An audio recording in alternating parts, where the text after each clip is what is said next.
Assalamualaikum warahmatullahi wabarakatuh.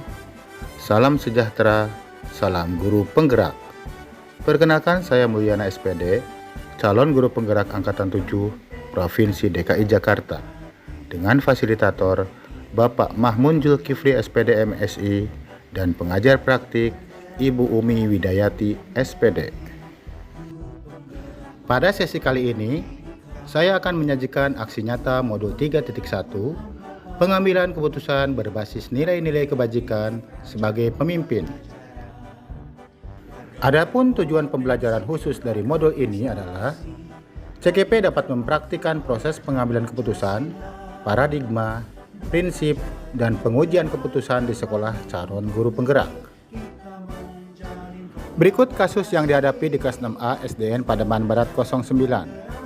Seorang siswa kelas 6A SDN Pademan Barat 09 bernama Sasa termasuk anak yang paling pendiam di kelas. Dia terlihat kurang suka bersosialisasi dengan temannya yang lain. Dia pun jarang sekali masuk sekolah. Dan hal ini ternyata sudah terjadi pada Sasa dari kelas 5. Menurut laporan dari guru sebelumnya, di kelas 5 pun Sasa sudah sering sekali tidak masuk sekolah. Hal ini menyebabkan tanda tanya besar di dalam benak saya sebagai gurunya. Saya ingin mengetahui apa sebenarnya yang terjadi dengan murid saya ini. Saya merasa khawatir, mengingat saat ini dia sudah duduk di bangku kelas 6. Saya tidak mau anak ini mengalami putus sekolah di tengah jalan sebelum dia menempuh ujian akhir sebagai syarat kelulusan. Setelah melakukan penelusuran, ternyata Sasa ini adalah salah satu siswa yang menjadi korban dari kondisi rumah tangga orang tuanya. Kedua orang tuanya telah berpisah sejak Sasa duduk di kelas 4. Akibatnya, Sasa kurang mendapat perhatian. Sejak saat itulah, Sasa menjadi siswa yang pendiam dan jarang masuk sekolah.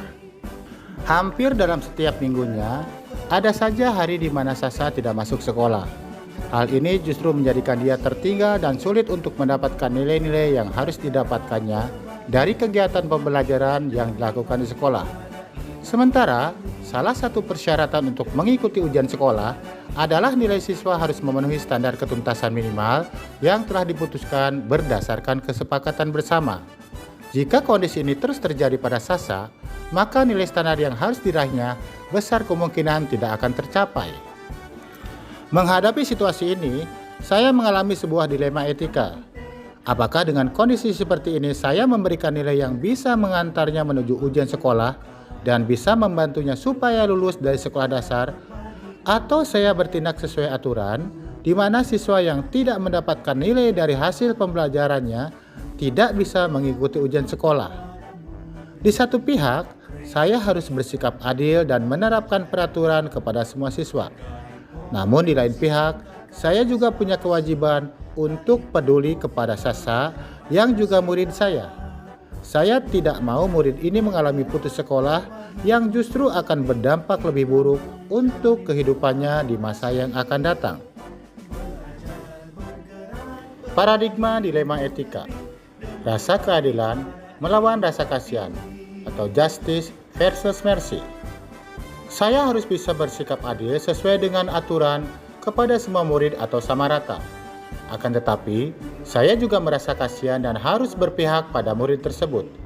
Saya tidak mau murid tersebut tidak bisa mengikuti ujian sekolah yang justru akan berakibat lebih buruk untuk kehidupannya di masa depan. Prinsip pengambilan keputusan. Berpikir berbasis rasa peduli atau care-based thinking. Prinsip ini dipilih karena melibatkan rasa empati atau kepedulian mengingat kondisi murid tersebut. Berikut 9 langkah dalam pengambilan keputusan dan pengujian keputusan. Pertama, mengenali nilai-nilai yang saling bertentangan.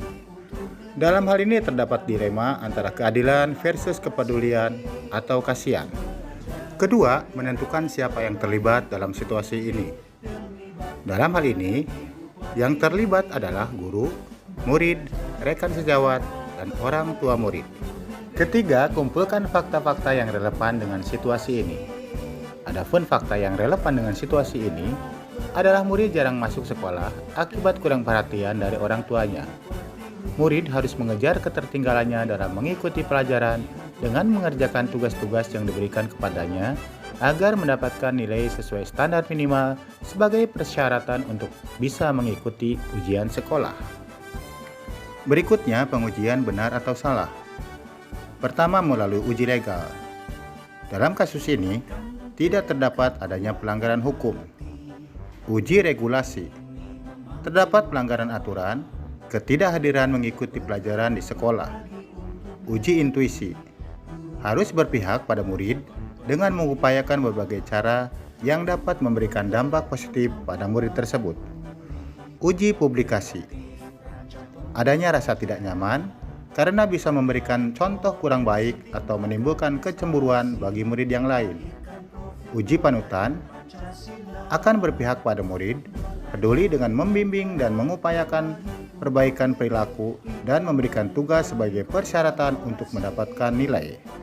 Yang kelima, pengujian paradigma benar lawan benar. Rasa keadilan lawan rasa kasihan atau justice versus mercy. Benar, saya memberikan nilai jika ada usaha nyata dari murid dan ada perubahan dari perilakunya. Benar jika saya peduli atau kasihan pada murid tersebut karena kurang perhatian dari orang tuanya.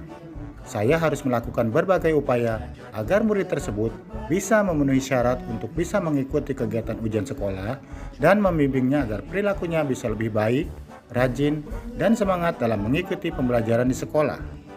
Yang keenam, melakukan prinsip resolusi. Dalam hal ini, konsep yang digunakan adalah berpikir berbasis rasa peduli atau care-based thinking. Ketujuh, investigasi opsi trilema. Dilakukan dengan memberikan tugas untuk memenuhi persyaratan yang harus dipenuhi dalam mengikuti ujian sekolah sebagai syarat untuk kelulusan. 8. Buat keputusan.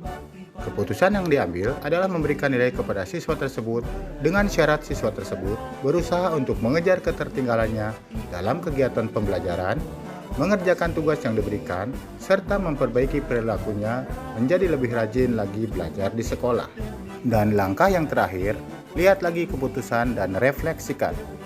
Saya memiliki keyakinan bahwa jika berada pada posisi yang sama seperti saya, maka seorang guru akan melakukan hal yang sama seperti yang saya lakukan. Segala bentuk keputusan yang diambil tentu akan berdampak pada masa depan murid-murid kita. Bulatkan tekad, kuatkan hati, negeri